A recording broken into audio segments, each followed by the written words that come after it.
खुशखबरी। अब मैं मिलेनियल से जेनजी में चला जाऊंगा। वो कैसे, उसके लिए आपको व्लॉग देखना पड़ेगा। एक तो मैं मिलेनियल से जेनजी जाने में कुछ ज़्यादा वक्त नहीं लगाता, भी लगता भी नहीं, जेनजी लगता हूँ, है ना। कोई मेरे को प्रेडिक्ट नहीं कर सकता। व्लॉग देख के पता चलेगा क्यों मैं जेनजी में जाने वाला हूँ। इसके लिए क्या करना पड़ेगा, व्लॉग देखना पड़ेगा आपको पूरा। चलिए, guys and welcome back to my new vlog. Guys दोपहर के ना 1:30 बज रहा है। आज मैं ना लेट हो गया नहाने में भी और बाहर जाने में भी, क्योंकि एक दो काम थे जिसके लिए मैं आज सारा दिन बिजी रहा। और मम्मी भी अभी जस्ट आया क्योंकि कहीं पे गए हुए। आज भगवान से आशीर्वाद लेने में लेट हो गए। हे प्रभु, सब अच्छा करना और सबको सद्बुद्धि देना। पता क्या सीन है, जब भी मैं नहाता हूँ ना, उसके बाद ना मैं कान्हा जी के पास आता हूँ अपने घर के मंदिर में। मेरे को ना एक पॉजिटिव एनर्जी मिलती है और अच्छा लगता है। अपने डे को हम जैसे स्टार्ट कर रहे हो, और डे तो तभी स्टार्ट हो जब आप शावर लेते हो। अदरवाइज तो आप सारा दिन बेड के ऊपर बैठ के वही बने रहते हैं। फिलहाल मम्मी कैसे, बढ़िया। मम्मी खाना खुना खा के देख रहे हैं इधर कंचन का फोन नहीं, कंचन का व्लॉग, और कमेंट भी पढ़ते हैं। वो सोने का टाइम हो गया ना। मम्मी कह रहे मैं टाइम की पंचुएट हूँ। और गाइस मम्मी का तो सोने का टाइम हो गया, मेरा भी ये 2-2:30 बजे सोने का टाइम होता है। बट अभी मैं जा रहा हूँ कहीं बाहर, क्योंकि मेरे को जरूरी काम है। एक तो ऑफिस जाना है, एक दो काम है। और हाँ गाइस, आपने पिछले व्लॉग में इतने अच्छे कॉन्फिडेंस बढ़ाने वाले मैसेज किए ना कि अच्छा लगा। कभी कभी ना जो हेटर्स होते हैं ना, आपको ना जानबूझ के नीचे दिखाते हैं। अब मैं कभी नहीं होती, लेकिन क्या है कि आपको जानबूझ के नीचे दिखाते हैं कि आप कमजोर पड़ो, टूटो। बट हम कुछ मजबूत होता गया, टूटा नहीं गया। और ऐसे में सारे लोगों को मेरी तरह जो है उनको बताना चाहते हो, जब भी कोई इंसान आपको चिढ़ाए या आपको परेशान करने की कोशिश करे, तो उसको आप कमजोर मत हो, उसको और ब्रेवली के साथ फेस करो और बाहर निकल के आओगे। आपको इन चीजों का इफेक्ट नहीं पड़ना है। भगवान की दया से हम अपने आप को बहुत अच्छा समझते हैं, और बहुत से लोग अच्छा समझते हैं। बाकी छोटी मोटी बातें बोल के 4 सालों से आपके ऊपर बोल के गलत है ना, और आपको नीचे दिखाने की कोशिश करते हैं ताकि आप कमजोर हो, टूटो। बट होना नहीं। और बाकी आप लोगों के इतने अच्छे कमेंट्स है, दिल ना वो हो जाता है खुश। क्योंकि ये है कि 4 सालों में इस निठल्ले ने, टिड्डे ने, बोने ने, है ना, मुझे फर्क नहीं पड़ता, क्योंकि मैं सही हूँ। और सब कुछ हर तरह से बहुत से लोगों का प्यार कमाया है। वो क्यों कमाया, क्योंकि हम अपने ट्रैक पे रिस्पेक्ट के साथ आगे बढ़ रहे हैं। वो भी हमारा साथ दे रहे हो, हम भी उनका साथ दे रहे हैं। और पिछले 3-4 सालों में इतना परेशान, इतना मतलब कि अपनी लाइफ के ना कुछ अच्छे डिसीजन नहीं ले पाया, बस भाग दौड़ इधर उधर लगी। अभी मेरे को ये लगता है कि मेरे को ना कुछ करना है। एक तो अपनी क्वालिफिकेशन को अपग्रेड करना है। सेकंड, मेरे को अभी सोच रहा हूँ कि सुबह या शाम को, मैं मम्मी से भी डिस्कस कर दूँ, मेरे को जिम ज्वाइन करना है। वो इसलिए ऐसे नहीं कि मैं घर में योगा भी कर लेता हूँ एक्सरसाइज, लेकिन घर पे नहीं होती। मैं कर सकता हूँ, मेरे को आती है, लेकिन घर पे नहीं होती। हम उतनी मेहनत नहीं दे पाते घर पे जितना हमें बाहर हो जाता है। इसलिए मैं बाहर जिम ज्वाइन करना चाहता हूँ। वो भी बॉडी मेरी सही है एक्चुअली, बस अपनी फिटनेस के लिए। जैसे पेट बढ़ चुका है, और जैसे मेरा कोलेस्ट्रॉल, ट्रिग्लिसराइड या कुछ ऐसे है, तो आपका वर्कआउट रहेगा ना तो बढ़िया रहेगा इस चीज़ के लिए। अदरवाइज हम भगवान की दया से अच्छे शारीरिक रूप से हैं, और क्या चाहिए, है ना, तंदुरुस्त है। बस ये कि आगे और बीमारियां ना हो, उसके लिए जिम ज्वाइन करना चाहते हैं। और घर पे तो हम हल्का फुल्का कर ही लेते हैं, क्योंकि सैर हमारे लिए सफिशिएंट नहीं। क्योंकि जो सैर होती है ना, वो होती है एज लोगों के लिए, जैसे मम्मी कर लेती है 50+ लोगों के लिए। हमारे पास टाइम है, मैं सोच रहा हूँ कि सुबह करूँ, उससे क्या होगा कि मेरा रूटीन भी बनेगा और व्लॉगिंग में टाइमली दे पाऊंगा। इसलिए मेरे व्यूज कम आने का भी रीजन ये है कि मैं ना व्लॉग देने में ना लेट हो जाता हूँ। रात को पहुँच पाता है आपके पास, और बहुत से लोग सो जाते हैं, और अगले दिन बस ऐसे। फिर भी आप जैसे तैसे करके अंकुश भाई को प्यार देते रहते हो, है ना। किसका भाई, किसी का बेटा, क्या चाहिए। और यही कमाया हमने 4 सालों। और ये प्यार आपको, मैं बोल दूं ना कि मेरे को बहुत सारे कमेंट्स आपको मिलते हैं देखने के लिए। अच्छे होते हैं तो अच्छे ही है, 1-2 होते तो मैं रखता हूँ। और कभी मेरे लिए बुरा भी बोला हुआ होता है ना, तभी मैं उनको हार देता हूँ, भाई तू भी खुश रहे। वो ऐसा ना सोच ले कि पता नहीं आप कुछ सहमत हो गए। मैं उसको तब देता है, भाई खुश रहो सब। फिलहाल गाइस खाना खाते हैं, और ये खाना हमें किसी के घर से है, क्योंकि उनके घर में श्राद्ध होगा, तो हमारे लिए भी आया है। मम्मी को रेस्ट मिली, और क्या अच्छे संस्कार है। वो बाहर जॉब करती है, वो भी देखती है, मायका भी देखती है। मेरी गाड़ी का हो गया टायर पंचर, इसमें हवा है कम। गाड़ी 3-3.5 सालों में मैंने 75,000 चला दी। और इधर भैया चक्का खोल रहे हैं, चक्का। और गाइस आज मेरी कोर्ट हियरिंग भी थी डीबी वाली बिलासपुर में, तो वहाँ पे मेरे जो एडवोकेट थे उन्होंने अटेंड कर ली थी। और नेक्स्ट डेट 4/11 की पड़ गई है मेरे को। सेम मैंने बोला था वही ले लेना, वो सेम ले ली उन्होंने। कोर्ट से रिलेटेड हल्का सा अपडेट आपके साथ, क्योंकि आप फैमिली हो ना, आप अवेयर रहते हो मेरे साथ। तो कुछ मार्केट में आया हो तो सामान वगैरह लेके जाना घर पे। गाइस सब्जी ले रहा हूँ, गोभी, कुछ फ्रूट्स, ये सेब ले रहा हूँ। यहाँ पे मिल रहा है 100 रुपये किलो। आपके एरिया में कैसे मिल रहा है बताना भैया। साफ डालना। मेरे काम थे मार्केट के, वो हो चुके हैं कुछ। मेरे को कुछ पर्सनल काम थे, वो भी हो गया। गाइस मम्मी कह रही है कि कल ना दही मल्ले भी बनाने हैं, तो दही मल्ले बनाएंगे तो उसके लिए दाल डालेंगे, और बहुत कुछ सुबह मेहनत ज़्यादा करनी पड़ेगी। अकेले हैं, सुबह जल्दी उठनेंगे। और मैंने सोचा कि एक काम को मैं स्मार्ट तरीके से इजी कर देता हूँ। वो क्या है कि बाहर ना एक हमारे यहाँ पे एक भैया है, वो बल्ले पकौड़े पता नहीं बहुत कुछ बेचते हैं। मैंने कभी लिया नहीं लेकिन काफ़ी नाम सुना है। स्कूटी पे करते हैं तो बना के लेके आते हैं घर से, तो वहाँ से ले जाऊँगा बल्ले और दही में डालेंगे और हम खा लेंगे और हमें टेस्ट भी पता चल जाएगा। वैसे तो मम्मी बोल रही थी कि मैं घर पे ही बनाती हूँ। मैंने कहा मम्मी अपना काम थोड़ा कम करो, क्यों आप थोड़ा बिजी रहोगे। वैसे तो अच्छा रहेगा, कंटेंट शूट होगा, अच्छे अच्छे बल्ले बना के दिखाएंगे। मैंने कहा नहीं आप ना रेडीमेड ले लो फटाफट से, फिर कभी किसी दिन बना लेंगे। तो बल्ले लेके जाने हैं मेरे को अभी। यहीं कहीं पे खड़ते, अच्छा ये खड़े हुए हैं, ये बेचते हैं स्कूटी पे बढ़िया अचार कोफ्ते पल्ले। गर्म पानी च पहले उबालने फिर उसके बाद दही च पा देने। कितनी देर उबालने? चलो बढ़िया। मैं देखा सीगा, मैं क्या ਤੁਹਾਡੇ ਕੋਲ ਭੱਲੇ ਹੁੰਦੇ ਇੱਥੋਂ ਲੈ ਜਾਣੇ। गाइस अभी जस्ट पनीर लेना है घर के लिए। तो ये हमारी नियरेस्ट 4 सेक्टर की मार्केट है, हमारे घर के बिल्कुल पास। काफ़ी अच्छी सी है ना। अब थोड़ी पुरानी होगी क्योंकि एम्प्लॉयमेंट ख़त्म हो गया ना इधर, इतना नहीं है। अदरवाइज़ तो बहुत बढ़िया होती थी ये। तो फिर भी आज के टाइम में अच्छी हमें नियरेस्ट सारी चीज़ें मिल जाती है। अच्छा salon, sweet shop, grocery shop और बहुत कुछ। का सिर्फ जो बाप कमाएगा वही होगा। और दूसरी बात ये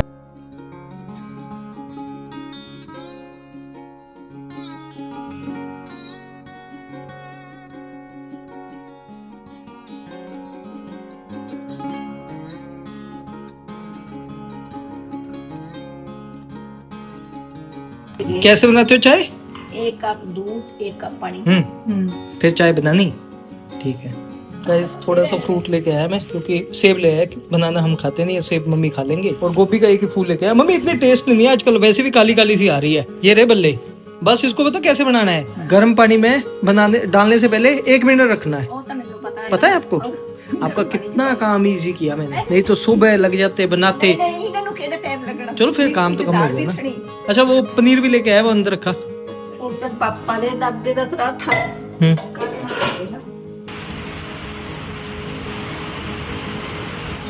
गाइस नेचर भी क्या चीज़ है। अभी थोड़ी देर पहले इतनी बारिश हुई कि पता नहीं क्या हो जाएगा। अभी देखिए बारिश भी बंद, सनसेट बहुत प्यारा लग रहा है और मम्मी भी सैर पे चले गई। तो गाइस रात के 8:34 हो गए। जब आप सैर पे गए थे तो पीछे से गया मैं। बाहर गया था, तो कुछ काम थे जिसके लिए मैं थोड़ा सा बाहर गया था। मम्मी पीछे से फोन करके पूछ रहे कहाँ चला गया। होता ही है ना घर में, जब हम रहते हैं तो फिक्र होता है एक दूसरे का। ये हमारी जनरेशन में है कि हमें फिक्र होता है, रिश्तों का पता होता है। जो नई जनरेशन है ना ही उनको अपना फिक्र है, ना ही आगे वालों का, ना ही पीछे वालों का। नई जनरेशन तो कुछ ऐसे होते जाएगी कि अगर हमारी जनरेशन उनको रिश्तों की वैल्यू बता देगी तो ठीक है, अदरवाइज उनको कोई लेना देना नहीं होगा कौन किसका क्या लगता है क्या नहीं। चलिए समय के हिसाब से सब चीज़ें चेंज हो जाती है। फिलहाल मम्मी शाम के टाइम बना रहे हैं खाना खाएंगे और सो जाएंगे। और हम भी सोच रहे हैं कि आज आपको फटाफट से अपना व्लॉग दे दे, क्योंकि कल भी मैं बहुत लेट हो गया था। एक्चुअली मेरे को ना अंदर से चुल होती है कि यार मेरा व्लॉग नहीं गया, व्लॉग नहीं जाएगा तो क्या होगा। और गाइस मैं बात कर रहा था कि मैंने अपनी क्वालिफिकेशन को अपग्रेड करना है, बहुत सी लाइफ के लिए डिसीजन लिया। अभी तक मैं 3-4 साल पहले कर लेता तो उस वक्त हमारी इनकम भी अच्छी थी। अभी तो बिल्कुल इनकम नील हो गई, अपने खर्चे निकालना बहुत मुश्किल है। लेकिन फिर भी जैसे तैसे करके, मैंने बोलना नहीं चाहिए वैसे, जब काम कंप्लीट हो जाए तब ये बोलना चाहिए। पता नहीं कंप्लीट कर पाऊँगा या नहीं, क्योंकि अभी तो मेरे को स्टडी छोड़े हुए 12th मेरी 2008 में हो गई थी। और जो मैंने अपना इंजीनियरिंग डिप्लोमा किया था वो 2013 में पास आउट किया था। उसके बाद इतना स्टडी गैप आ गया कि पढ़ाई करने के लिए मन भी नहीं करता। बट फिर भी जैसे तैसे मैंने सोचा कि हम इधर उधर खर्चे करते रहते, कोई बात नहीं। मैं पता क्या कैसा इंसान हूँ, जब मैंने सोच लिया कि ये करना, मैं फटाफट से, मैं ऐसे नहीं बोल के बताता हूँ मैं ये करूँगा, ये मैं कर लेता हूँ, फिर आपके साथ बात करता हूँ। तो एक्चुअली मैंने गाइस अपनी स्टडी को अपग्रेड करने के लिए, डिग्री लेने के लिए, अब डिग्री की स्ट्रीम में वो थोड़े टाइम में मैं आपको बताऊंगा, मैंने एडमिशन ले लिया। वो से मोड होते हैं आजकल अपना रेगुलर और क्या कहते हैं डिस्टेंस और ऑनलाइन। तो आपको बताइए आजकल का जो ट्रेंड है ऑनलाइन हो गया है कि आप घर बैठे आपको सारे स्टडी मटेरियल मिल जाते हैं, लेक्चर मिल जाते हैं, इक्विवेलेंट होता है ये रेगुलर के। और क्या चाहिए, और बीच बीच में मेरे कॉलेज भी ज्वाइन रहते रहेंगे। तो अच्छी यूनिवर्सिटी से मैंने एडमिशन लिया, आज ही लिया, वो आज ही आपके साथ डिस्कस किया। अभी बस मेरे को एनरोलमेंट नंबर जनरेट होना है, पेमेंट वगैरह मैंने कटवा दी है। अगर मैं डिस्टेंस में करता तो बहुत कम प्राइस में हो जाती, बट ये वाली जो फीस थी रेगुलर से थोड़ी कम है, क्योंकि उसमें लेक्चर अटेंड करने पड़ते हैं, इसमें ऑनलाइन मिल जाते हैं, एग्जाम वगैरह भी हो जाएंगे। और लिया मैंने अपनी जो अभी काम कर रहा हूँ ना, इसी से रिलेटेड मेरी स्ट्रीम है। मेरे को ये था कि अपनी डिग्री ना, अगर मतलब कि मेरे को थोड़ा सा कहीं ना कहीं चुभ रहा था कि मेरे को ना अपनी क्वालिफिकेशन को अपग्रेड करना है, क्योंकि थोड़ा सा चुभ रहा था मेरे को, बट करना तो उस टाइम भी चाहता था, बट घर की रिस्पॉन्सिबिलिटीज ऐसी थी तो बीच में करने के बाद अपने कामकाज में बिजी हो गए। फिर अभी देखा कि आज की लाइफस्टाइल में हम इतने खर्चे करते हैं, क्यों ना साथ साथ अपनी स्टडी को भी अपग्रेड किया जाए। तो मैंने एडमिशन ले लिया है। तो किस में लिया है, अभी फर्स्ट सेमेस्टर के एग्ज़ाम हो जाए फिर उसके बाद बताएंगे कि पास होते हैं या नहीं। बट क्या है कि जब आप अच्छी मोटी फीस दे के स्टडी करते हो ना, फिर आपका मन करता है। अदरवाइज़ मैंने 2-3 बार एडमिशन लिया था, मैंने एग्ज़ाम ही नहीं दिए थे, क्योंकि अपने काम काजों में बिजी रहता था। ये था आज का थोड़ा सा अपडेट, और मेरे को 1-2 काम और करने हैं। बाकी मेरा तो इंटरेस्ट LLB में था, बट क्या करे, उसमें मेरा हो नहीं सकता था, एज का चक्कर और स्टडी का चक्कर था। तो अगर मैंने ये वाला कोर्स कर लिया, कोर्स मतलब डिग्री कर ली, फिर उसके बाद अगर LLB में जाऊँ दोबारा से, तो भी अगर ऐसे ही पढ़ते रहना, अभी मेरा ये वाला कोर्स, तब मेरी एज 39 होगी। पढ़ाई की कोई उम्र थोड़ी ना होती, पढ़ते रहो। और स्पेशली मेरे को कॉलेज नहीं जाना पड़ेगा, अपनी मर्जी जाऊँ या ना जाऊँ। बट क्या है कि मेरे पास ऑनलाइन वाला मोड होगा, तो मैं घर बैठ के भी कर सकता हूँ सारे एग्ज़ाम वगैरह। तो फ्लेक्सिबल है टाइमिंग, तो ये अच्छा है ना। अपने घर के काम, अपने काम को भी देख सकते हो, मदर को भी देख सकते हो, और साथ ही साथ अपनी क्वालिफिकेशन को भी अपग्रेड कर सकते हो। और आज के टाइम में आप जितना ज़्यादा पढ़ोगे, जितनी ज़्यादा नॉलेज रखोगे, अवेयरनेस रखोगे, तभी आपकी वैल्यू है। अदरवाइज़ कोई नहीं आपको पूछेगा। और ये तो अपने लिए मैं करूँ, कहीं ना कहीं ना मेरे को महसूस होता था कि नहीं, मेरे को ना थोड़ी वो स्टडी करनी चाहिए। अब ये दब्बा भगवान करे कि सब खत्म हो जाए, और 3 साल वेट करना पड़ेगा, नहीं तो अब तक हो जाता। चलिए फिलहाल गाइस, इस वीडियो को हम यही पेंड करते हैं। मिलते हैं आपको अगली वीडियो में, तब तक के लिए आप सभी लोगों को बाय एंड गुड नाइट। और हाँ, जाते जाते एक पॉइंट और आया है, मैंने कहा वो भी साथ ही साथ बोल दूँ, और उसी की बेस के ऊपर हमें टाइटल भी याद आ गया, क्योंकि इस काम को करते करते आपको थंबनेल, टाइटल और व्लॉग का पूरा इंटरेस्ट ध्यान में रखते हुए ही ये ब्लॉगिंग होती है। कोई काम इजी नहीं होता। तो गाइज मैं बता रहा था कि जो हमारी जनरेशन है, इसे हम बाई जनरेशन या मिलेनियल जनरेशन बोलते हैं, तो ये सबसे बड़ी जनरेशन है। इसको रिश्तों की पहचान भी है, सेविंग भी जानता है, खर्चे भी करना भी जानता है, रिश्तों की रिस्पेक्ट भी है।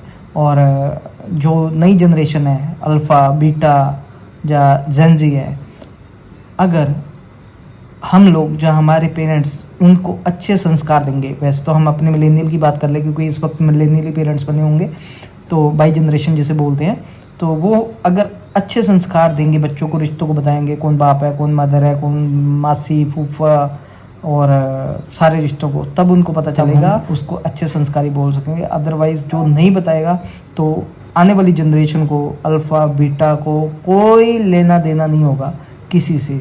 ये जेनजी के ऊपर और मिलेनियल के ऊपर डिपेंड करता है कि आप कैसे संस्कार देते हो अल्फ़ा बीटा को।